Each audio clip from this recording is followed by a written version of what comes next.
Datuk, Ya. baru-baru ni saya ada terbaca dalam Harakah. Tak pernah baca pun, tapi ada baca lah. Ada satu artikel dikarang oleh Haji Adi Awang berjudul Lidah Bersama Palestin, Hati Bersama Zionis. Ulas sikit, Datuk. Ya, saya pun ada terbaca jugalah artikel tersebut. Kalau tak silap saya 4 November yang lepas, bila Haji mengatakan bahawa lidah bersama Palestin, hati bersama Zionis. Dalam artikel tersebut, Haji menulis majoriti negara Arab dan Islam termasuk kerajaan Malaysia membuat kenyataan tegas bersama dengan Palestin yang menjadikan mangsa kezaliman paling kejam dalam sejarah manusia. Kemudian dia menyindir dengan berkata lidahnya bersama rakyat Palestin, tetapi hatinya diletakkan di dalam perut yang menjadi penentu kepentingan kebendaan. Hidup yang sentiasa menagih keuangan demi mengekalkan kerusi kuasa yang menjadi ruh perjuangan. Saya nak tanyalah dengan Haji Adi, untuk menyokong dan bersolidariti dengan rakyat Palestin ni, hanya puak Islam dan PAS saja ke yang dibolehkan? Orang lain tak boleh ni? Puak Islam di luar daripada PAS tak boleh ke? Kalau nak cakap mengenai lidah bersama dengan Palestin dan hati bersama dengan Zionis, di Kelantan tu, kenapa kamu benarkan restoran McDonald dibuka? Tutuplah. Bukankah McDonald beri makanan percuma kepada tentera Yahudi? Kenapa kamu tak tutup McDonald tu? Kamu tahu ke Mercedes-Benz juga telah menyumbang euro 1 juta ringgit, 1 juta euro kepada United Hanzalah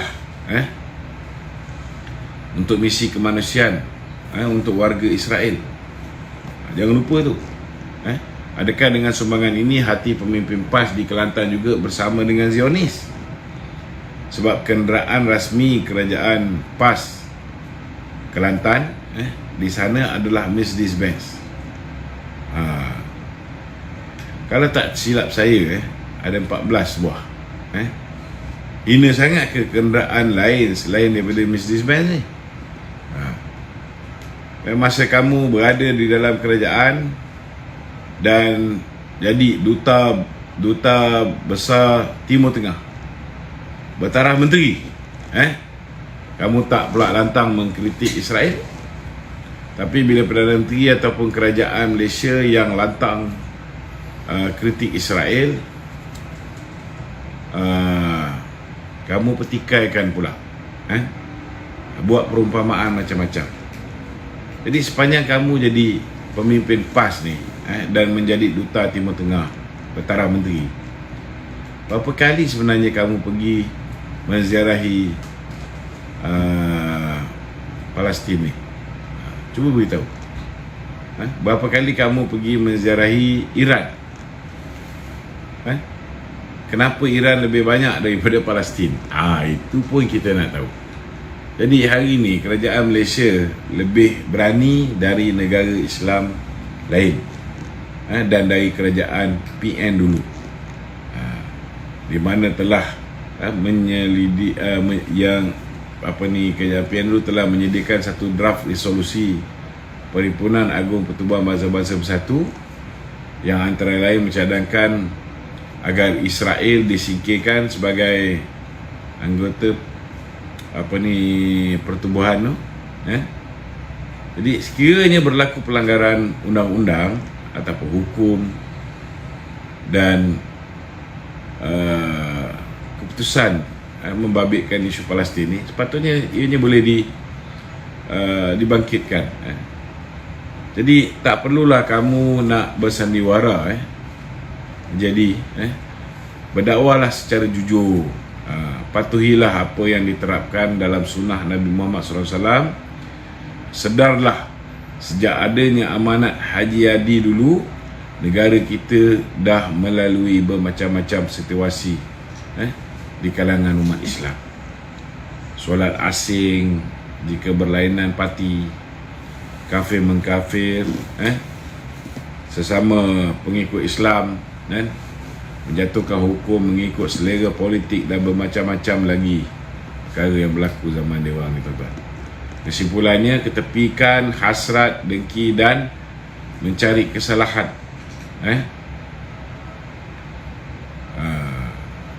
Bersolidariti untuk rakyat Palestin adalah tanggungjawab semua, tanggungjawab kita semua.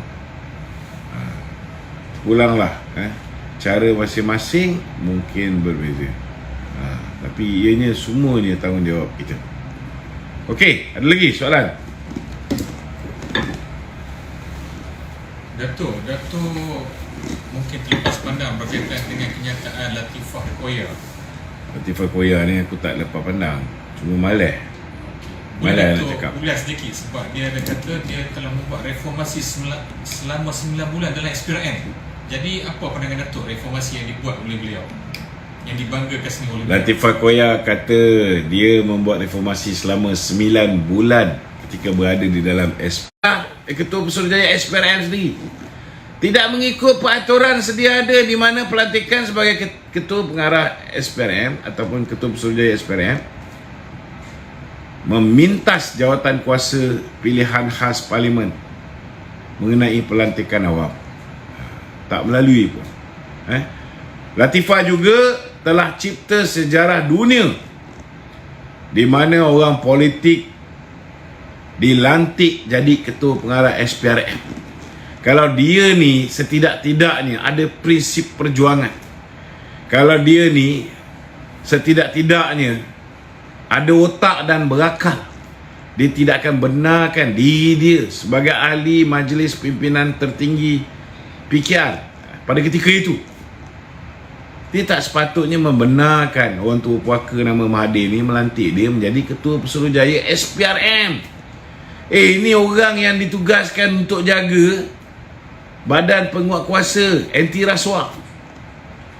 Tak pernah, tuan-tuan, dalam mana-mana dunia ni orang politik yang tiada asas ataupun latihan berkaitan dengan pengurusan ataupun penguatkuasaan rasuah menjadi orang yang jaga anti corruption nombor 1 ni dalam negara, tuan-tuan. Suruhanjaya pula tu. Suruhanjaya ni Suruhanjaya bebas. Jadi bagi saya lah, Latifah Koya tak payah duk sembang lah nak tunjuk dia buat reform lah. Dia elak daripada, apa lagi dia cakap? Dia elak daripada dia elak daripada SPRM digunakan untuk alat balas dendam. This is total bullshit. This is total bullshit. Jangan lupa hari ni dah bocor lah Latifah Koya. Dah bocor surat yang dikeluarkan, memo dalaman yang dikeluarkan oleh DPP Akram Garib kepada Tommy Thomas yang mengatakan bahawa IO dan juga DPP DAG Chambers mendapati tidak ada asas untuk dakwa Datuk Seri Zahid. Korang dakwa juga. Tidak ada asas untuk dakwa Datuk Seri Najib. Korang dakwa juga. Macam mana nak kata tidak ada penggunaan SPRM pada ketika itu untuk balas dendam? Cakap tu janganlah nampak kita orang ni semua bodoh. Benci-benci kita dengan Tommy Thomas tu, we read what he wrote in Justice in Wilderness. Apa dia tulis dalam buku dia Justice in Wilderness. Kita tahu.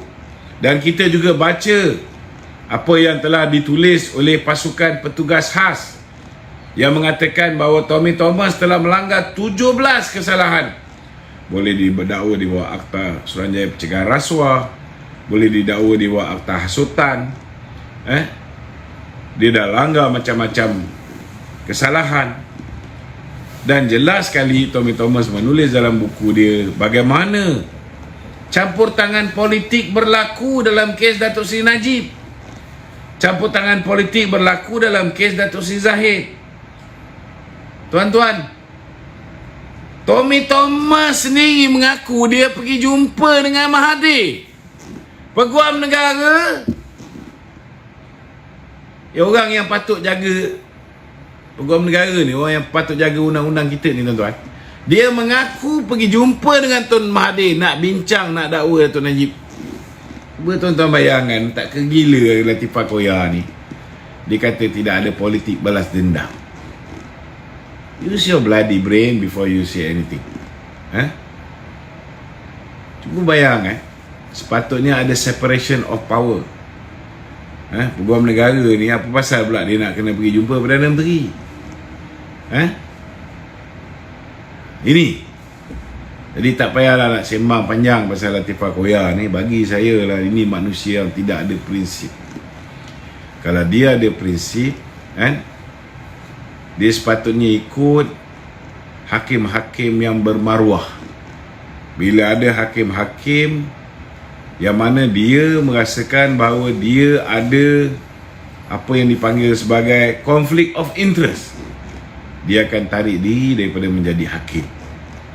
Tetapi Latifah Koya, walaupun dia seorang ahli majlis pimpinan tertinggi keadilan pada ketika itu, dia menerima satu jawatan yang cukup besar, satu jawatan yang memerlukan seorang yang benar-benar bebas daripada pengaruh politik untuk duduk di kerusi sebagai Ketua Suruhanjaya Pencegahan Rasuah. Jadi macam mana kita nak terima orang macam ni punya cakap ni hari ni, tuan-tuan? Podah. Itu je lah saya boleh jawab. Okey?